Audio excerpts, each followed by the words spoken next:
आज हम एकादशी व्रत के लिए प्रसाद बना रहे हैं। आलू, घी और शक्कर का हलवा जो कामतानाथ परिक्रमा मार्ग में वितरित करेंगे साधु संतों को और श्रद्धालुओं को। और एकादशी के विषय में थोड़ा आपको जानकारी भी दे दें। आज एकादशी है 27 फरवरी को। एकादशी के दिन भगवान विष्णु और आंवला वृक्ष की पूजा की जाती है। मान्यता है कि आंवले के पेड़ में भगवान विष्णु जी का वास होता है, इसलिए इस दिन आंवला और भगवान विष्णु की पूजा की जाती है। दोनों शुभ माने जाते हैं और इस व्रत को पूरी श्रद्धा के साथ करने से पाप नष्ट होते हैं और जीवन में सुख शांति आती है। इस व्रत को ब्रह्म मुहूर्त में उठकर स्नान कर व्रत का संकल्प लेना चाहिए। श्री हरि भगवान विष्णु और आंवला की पूजा करनी चाहिए। धार्मिक मान्यताओं के अनुसार प्राचीन काल में वैदिक नाम का एक नगर था। वहाँ राजा चैत्ररथ राज करते थे। वो धर्म प्रिय और राजा का और प्रजा का हित चाहने वाले शासक थे। उनके राज्य के लोग श्री विष्णु भक्त थे और हर एकादशी का व्रत रखते थे। जब आंवला एकादशी आई तो राजा ने पूरे नगर में पूजा, भजन, रात्रि जागरण का आयोजन करवाया। उसी समय एक बहेलिया जो जीव हिंसा करके अपना जीवन चलाता था, भोजन की तलाश में भटकते हुए मंदिर पहुंच गया। उस दिन उसे दिन में भी संयोग से कुछ खाने को नहीं मिला था। थका हारा वह मंदिर के एक कोने में बैठ गया। वहां चल रही भजन कीर्तन और एकादशी की कथा को वह चुपचाप सुनता रहा। अनजाने में उसने पूरी रात जाग कर बिताई और बिना भोजन के रह गया। इस तरह से उसे अनजाने में एकादशी व्रत हो गया। वह सूरत बड़ा होकर वीर, धर्मनिष्ठ और विष्णु भक्त बना। एक दिन वह जंगल में रास्ता भटक गया और एक पेड़ के नीचे सो गया। तभी कुछ डाकुओं ने उस पर हमला कर दिया। लेकिन आश्चर्य की बात यह रही कि उसके हथियार वसूरत पर असर करने की बजाय उन्हीं पर पलट गए और वे सारे आक्रमणकारी मारे गए। तभी आकाशवाणी हुई कि यह सब पिछले जन्म में किए गए एकादशी व्रत का फल है और जो एकादशी व्रत करता है, पूरी श्रद्धा के साथ करता है, उसकी रक्षा स्वयं भगवान श्री हरि विष्णु करते हैं। इस तरह से श्रद्धा से किया गया व्रत कभी व्यर्थ नहीं जाता। माना जाता है जो लोग सच्चे मन और भक्ति भाव से एकादशी का व्रत रखते हैं, उनके पापों का नाश हो जाता है और जीवन में सुख शांति आती है और यह व्रत मोक्ष प्रदान करने वाला माना गया है। ऐसा पौराणिक कथाओं में उल्लेख है। पौराणिक कथा के अनुसार एक और कथा है। पौराणिक कथा के अनुसार भगवान शिव और माता पार्वती का विवाह के बाद जब उनका गौना हुआ, क्योंकि पहले विवाह होता था, इसके बाद गौना होता था, तो भगवान भोलेनाथ माता पार्वती को लेकर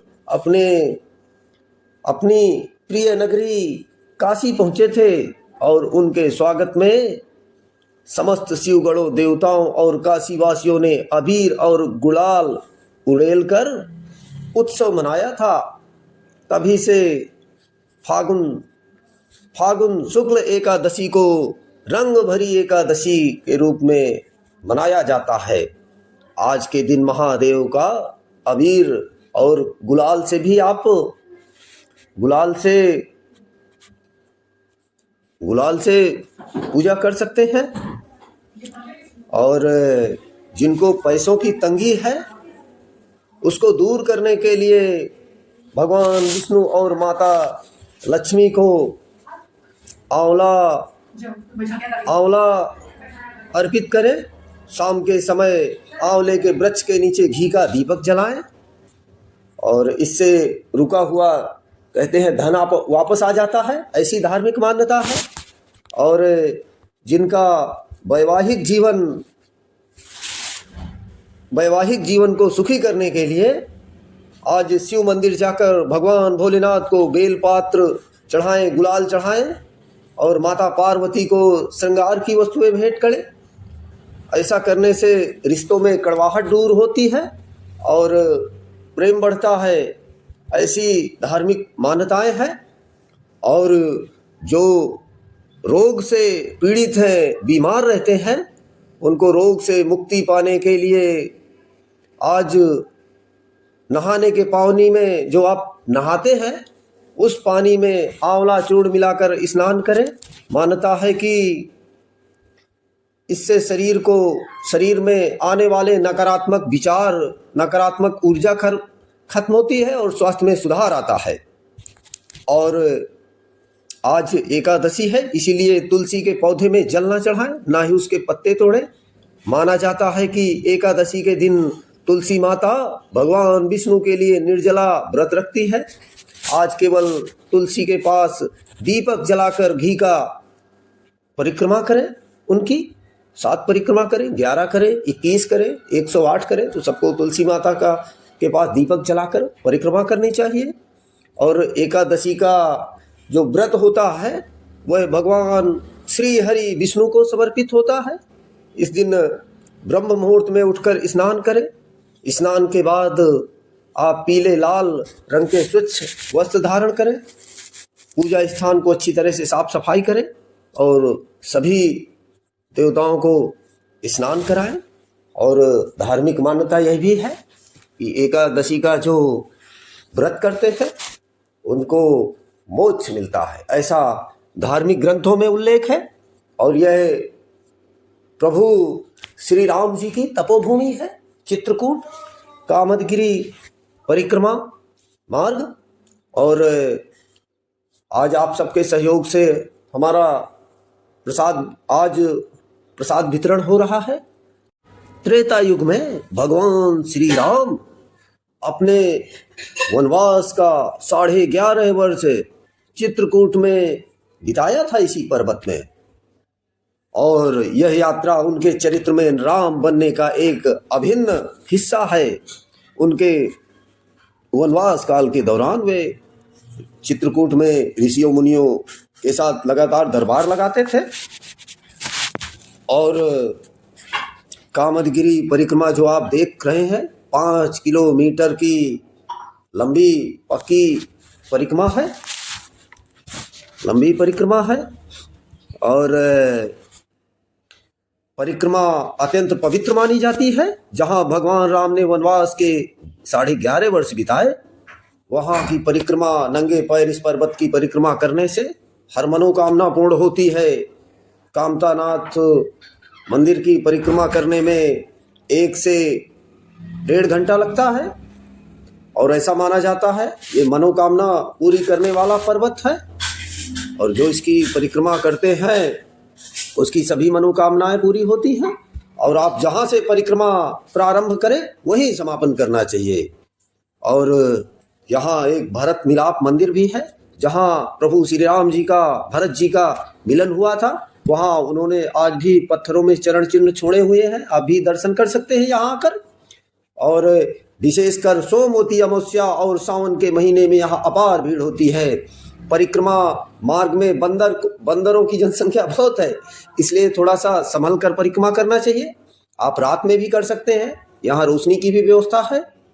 और परिक्रमा मार्ग में परिक्रमा करने से श्रद्धालुओं के सभी मनोरथ पूरी होते हैं, इसीलिए इसे कामदगिरी कहते हैं। इस गिरिराज का तो महत्व अनादिकाल से चला रहा है, लेकिन भगवान राम के द्वारा वनवास अवधि में छोटे भाई लक्ष्मण और जनक नंदिनी माता सीता के यहाँ प्रवास करने से और महत्ता बढ़ गई। और चित्रकूट का सबसे महत्वपूर्ण स्थान कामदगिरी है। जो पहले आप रामघाट जाइए और रामघाट में स्नान करने के बाद ही कामतानाथ जी का परिक्रमा करना चाहिए। रामघाट वह स्थान है जहाँ प्रभु श्री राम नित्य स्नान करते थे। मंदाकिनी पैसुनी जिनका नाम है, संगम स्थल रामघाट में ही है। और मंदाकिनी नदी में ही भगवान श्री राम अपने पिता दशरथ जी का पिंडदान किया था। ये वही प्रसिद्ध राम घाट है। और एक बार यह भी यहाँ पर कथा में उल्लेख है कि चित्रकूट के घाट पर भय संतन के भीड़, तुलसीदास चंदन घिसे तिलक देत रघुवीर। तो यहीं पर तुलसीदास जी को भगवान श्री राम जी ने दर्शन दिए थे। और इसी के थोड़ी दूर पर हनुमान जी की एक विशाल मूर्ति भी है रामघाट में ही, और सामने तालाब के रामघाट में। और यहाँ से थोड़ी दूर पर हनुमान धारा है। और जब हनुमान जी महाराज लंका दहन से आए थे तो हनुमान जी महाराज जी के लिए जो प्रभु श्री राम जी ने जगह बताई थी वो हनुमान धारा ही थी।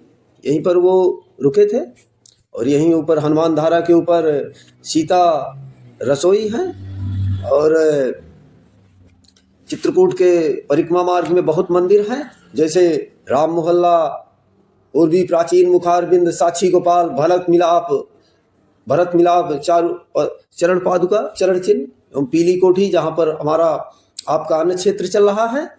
और कामदगिरी परिक्रमा मार्ग में भरत मिलाप मंदिर, लक्ष्मण पहाड़ी, और लक्ष्मण पहाड़ी में तो अब रोपियो भी बन गया है, तो आप सीढ़ियाँ चढ़कर जा सकते हैं और रोपियो से जा सकते हैं। और यहाँ पर रामसैया भी है जो हमारे आश्रम के पास ही है, जहाँ हमारा आश्रम है।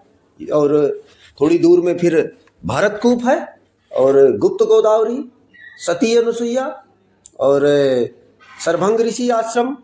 तो इस तरह से बहुत ही यहाँ आश्रम, पहाड़, झरने हैं। तो सब एक बार सबको आना चाहिए। और कहते हैं कि जो भी इस कामदगिरी की परिक्रमा करते हैं उनको उनकी सारी मनोकामनाएं पूरी होती हैं। और पता नहीं इस भेष में नारायण मिल जाए तो आप भी अन्य क्षेत्र में जरूर अन्य क्षेत्र चलवाएं चित्रकूट में, क्योंकि चित्रकूट वह स्थान है, ये कामदगिरी, जहाँ प्रभु श्री राम जी ने तप और साधना के लिए चुना था।